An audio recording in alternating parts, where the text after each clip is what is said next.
Bonjour chers téléspectateurs, nous vous saluons et nous accueillons en exclusivité Madame Georgette Kibendelwa. Elle est la responsable de la CENI à Ville de Butembo. Madame Georgette Kibendelwa, bonjour. Bonjour. Nous sommes avec vous sur notre chaîne et Madame, à bientôt. Nous approchons donc les processus d'enrôlement. Et pouvez-vous nous parler donc du processus pour l'enrôlement, Madame Georgette?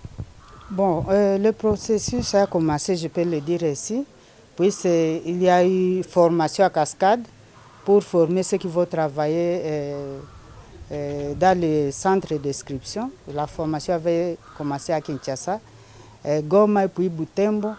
Et aujourd'hui, nous terminons la formation de ceux qui vont travailler dans les centres d'inscription. C'est là pour dire à la population de Butembo que bientôt, nous commençons l'enrôlement. Nous commençons l'enrôlement le 16 février. Nous aurons un mois pour ça, donc nous allons fermer les centres d'inscription le 17 mars. Néanmoins, si à cette date, il y a encore beaucoup de monde devant les centres d'inscription, nous serons obligés de faire rapport à la hiérarchie pour voir et pour que la hiérarchie voie si elle va nous accorder une prolongation. Donc c'est ça. Et puis, nous allons accueillir tout le monde, toute la population à partir de l'âge de 18 ans.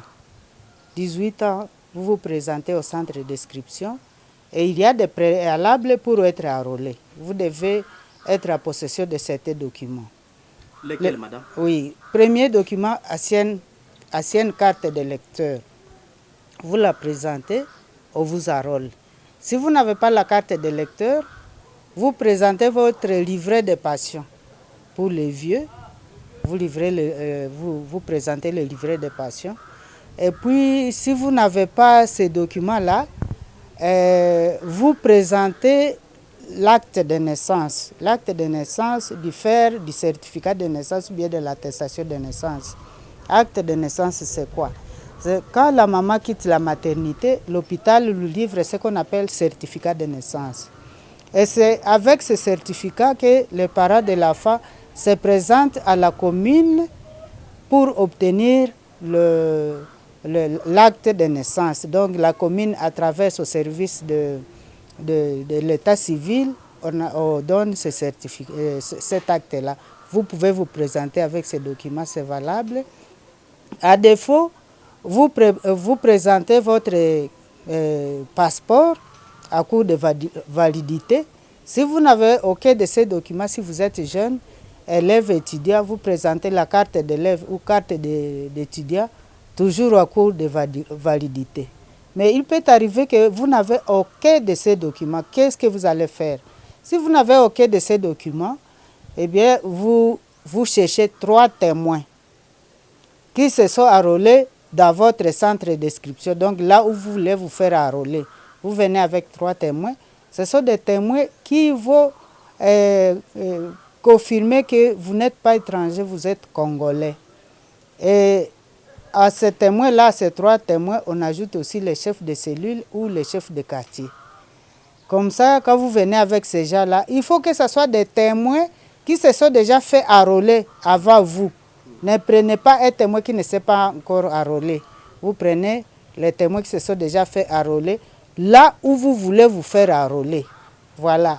Quand vous avez ces documents-là et ces témoins-là, en tout cas, vous allez sortir de nos centres d'inscription avec votre nouvelle carte de lecteur. Voilà. Oui, et Madame Georgette, vous le savez très bien que nous sommes dans une zone à proie de l'insécurité, notamment dans les territoires de Beni. Bon, également aussi à Butembo, vous le savez très bien qu'à la partie nord, il y a même de déplacés donc, internes à Ville de Butembo. Et c'est normal que les gens perdent leur carte de lecteur, vous le savez très bien. Bon, retournons un peu de se déplacer là, qui ont fui les atrocités des ADF, mais qui sont ici. Comment les déplacés de guerre vont aussi faire l'enrôlement, Madame Georgette? Bon, merci beaucoup. On commence par la question de déplacés internes. Donc, au sein de la ville, il y a des déplacés. Nous devons dire merci à Dieu, puisque la situation est en train de s'améliorer. Ce n'est plus comme avant.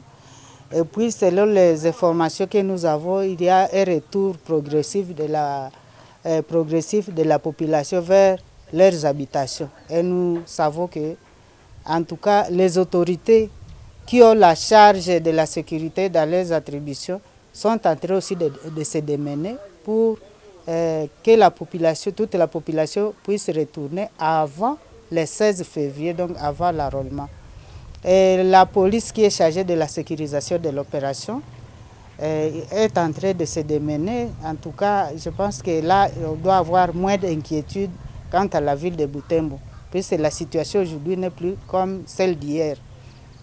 Bon, pour les déplacés qui viennent d'autres milieux, nous avons beaucoup de déplacés à Butembo. Nous avons les déplacés qui sont venus du territoire de Beni, même de la ville de Beni, de Irumu, de Rutshuru, ils sont toujours ici. Alors pour ceux-là, bon, celui qui sera capable de retourner chez lui pour aller se faire enrôler, ça serait une bonne chose. Mais si il n'est pas capable de retourner là d'où il est venu, on ne peut pas aussi le laisser à l'écart. On va l'enrôler, puisqu'il habite quand même à Butembo et il a une adresse.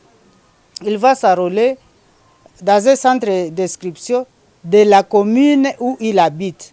L'enrôlement, c'est par commune. N'allez pas dans une autre commune pour aller vous faire enrôler, puisque les machines qui vont vous enrôler sont codées par commune. Donc, si nous sommes dans la commune Voulamba, ce sont les quartiers de Voulamba, les cellules de Voulamba qui sont dans cette machine-là. De façon que si vous quittez Boulenguera pour s'enrôler à Voulamba, ce sera pour vous difficile, puisque le quartier de Boulenguera ne figure pas dans les machines qui vont fonctionner à Voulamba. Voilà. Oui, vous dites ceux qui seront à mesure, capables, c'est dans quel sens, madame, pour les déplacer? Bon, pour les déplacer, quelqu'un peut dire non, moi je ne voudrais pas voter à Butembo. C'est mieux que je rentre chez moi pour aller se faire enrôler. Puis c'est aussi l'enrôlement. Ici, les opérations telles que nous allons les faire, les élections, c'est à prévision aussi des élections municipales. Donc on doit voter aussi les conseillers municipaux et autres. Donc si quelqu'un trouve qu'en tout cas à Butembo, je ne veux pas voter pour les conseillers des communes, ou bien en tout cas je ne veux pas voter à Butembo, ou bien les députés de Butembo, moi je rentre chez moi à Beni pour aller m'enrôler là-bas, puisque je voterai là-bas. S'il a cette possibilité, on ne peut pas l'interdire. Il est libre de s'enrôler là où il veut. S'il n'a pas cette possibilité, à Butembo, nous n'allons pas le rejeter, c'est un citoyen congolais. Il a droit à une carte d'électeur, puisque la carte d'électeur va l'aider à voter, va l'aider aussi dans d'autres opérations de la vie. Les petits commerces, transfert 436. Bon, 436, on n'exige pas la carte d'électeur, mais les transferts au niveau des banques, en tout cas, là, il aura besoin. S'il veut voyager ou bien il tombe malade, il veut aller en Ouganda, même s'il a le passeport, on va lui exiger toujours la carte d'électeur. Donc voilà pourquoi nous ne laisserons personne à l'écart s'il a l'âge de voter. Donc, pour faire l'enrôlement, y a-t-il moyen de faire l'enrôlement à distance comme la NTIC, vous savez, nouvelle technologie de l'information, de la communication de l'information? En tout cas, ça nous permet de faire même d'autres travaux donc, en ligne. Il y a possibilité de faire l'enrôlement en ligne, madame? Non, ça n'a pas été prévu. L'enrôlement ne se fera pas en ligne. C'est pourquoi on a même prévu l'enrôlement dans certains pays étrangers. Donc l'enrôlement, on a amené les kits. Ils vont commencer avec nous les 16. Il y a au Canada, aux États-Unis, en Afrique du Sud, en France. J'oublie le 5e pays, c'est dans 5 pays. Alors il faut s'enrôler là-bas. Il faut avoir son visa et puis la carte consulaire et on vous enrôle là-bas. Mais en ligne, ça ne se fera pas, puisque nous avons besoin des empreintes de la personne qui s'enrôle. Nous avons aussi besoin de ces iris, donc l'empreinte des yeux, si je peux l'expliquer comme ça. Puis c'est dans le kit aujourd'hui, on va aussi capter les yeux de chaque enrôlé. Donc tout ça, il faut la présence physique de la personne. Rentrons et puis toujours parlons le même sujet. Ailleurs, dans d'autres provinces, il y a même des militaires qui se faufilent. Hein? Et il faut aussi l'enrôlement. C'est possible, madame, que les militaires, donc les policiers, qu'ils puissent faire aussi l'enrôlement, comme dans d'autres provinces, ils sont en train de se faufiler, madame? Ou bien comment, sur ces points, comment vous avez prévu, en fait, donnez-nous votre point de vue par rapport à ça. Bon, nous, de la CENI, nos agents ne connaîtront pas les figures de chaque militaire. Si un militaire ou un policier se présente camouflé avec un des documents que j'ai cités ici, c'est sûr que les agents vont l'enrôler. Puisqu'ils ne savent pas qu'il est policier, s'est présenté avec un des documents exigés par la loi, on va l'enrôler. Maintenant, le rôle va rester dans les chefs de la population. Puisqu'à la fin de chaque journée, nous allons chaque fois imprimer ce que nous appelons la liste album. Ça reprend les enrôlés d'une journée. Alors, on imprime ça le soir et le matin, on affiche ça devant le centre d'inscription. Alors, il revient à la population de dire non, non, ce monsieur, vous l'avez enrôlé, moi j'ai des preuves qu'il est militaire, par exemple, ou qu'il est policier. S'il se présente avec la preuve, ça devient un dossier juridique, c'est un peu contentieux. D'ailleurs, c'est le président du centre d'inscription qui va faire ce rapport sur une fiche qu'il va posséder. Et maintenant, on va voir si on trouve que réellement il est militaire ou policier, on va le radier. Oui, c'est ça. Et si vous trouvez qu'il est militaire, si vous êtes dans le centre, bon, cherchez à avoir des preuves. Soit vous le filmez, ça sera une preuve que voilà, ce monsieur, vous le connaissez, il est par exemple de la brigade routière, mais il veut se faire enrôler. Là, il faut toujours avoir une preuve. Il ne faut pas seulement venir faire une déclaration verbale, ça, on ne peut pas prendre ça. Alors, pour ceux-là qui s'enrôlent doublement? Bon, pour ceux-là qui s'enrôlent doublement, d'abord, c'est une infraction. Il faut que ça, on le reconnaisse.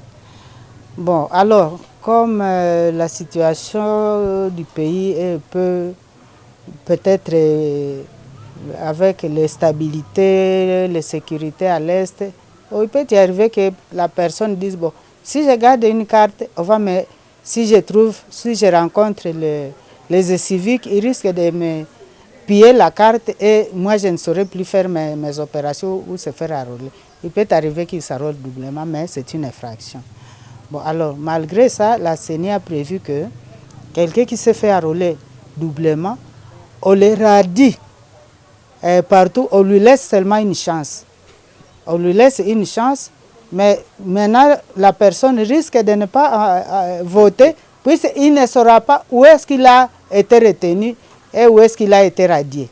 Donc, c'est ça. Mais il aura quand même droit à cette carte-là, là où on l'a maintenue.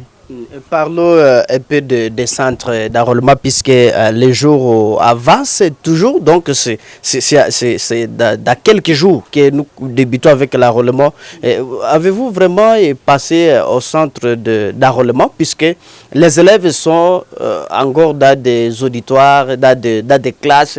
Comment vous allez faire, madame? Bon, donc avant de cibler les écoles centres, on avait fait le terrain. On avait visité physiquement ces écoles-là. Et dernièrement, ici au mois de juin, c'était au mois de juin, nous avions fait la cartographie. Nous avons visité toutes les écoles de la ville de Butembo.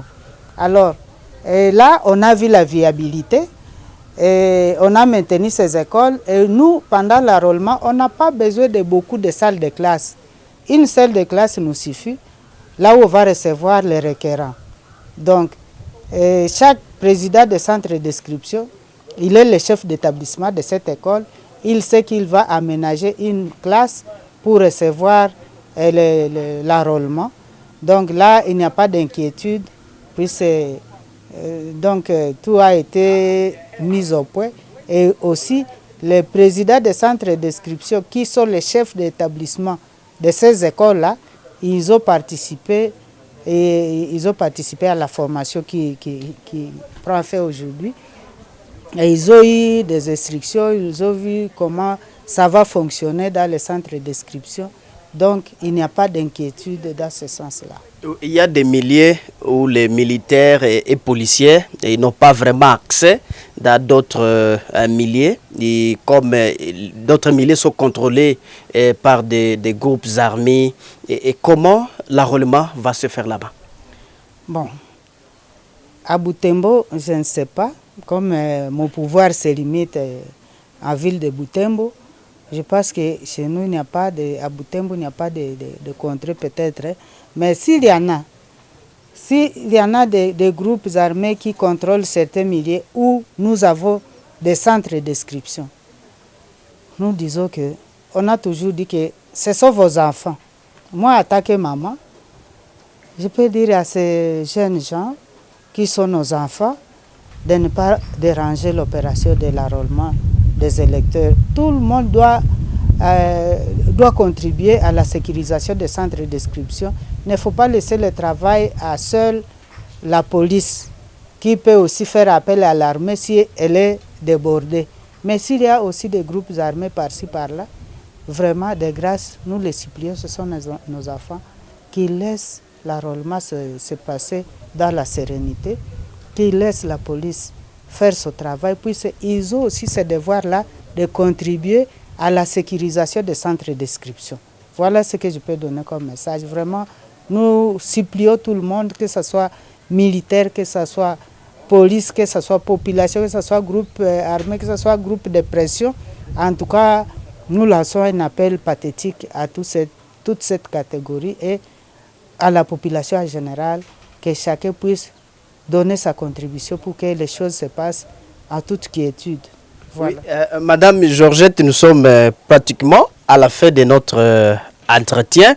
Rassure-nous si la population de Butembo est bien sensibilisée pour l'enrôlement. Merci beaucoup, c'est pertinent ce que tu dis là. Puisque nous, de la CENI, nous n'avons pas vraiment le temps de sensibiliser la population, puisque nous sommes concentrés au travail de déploiement, de la formation, tout ça.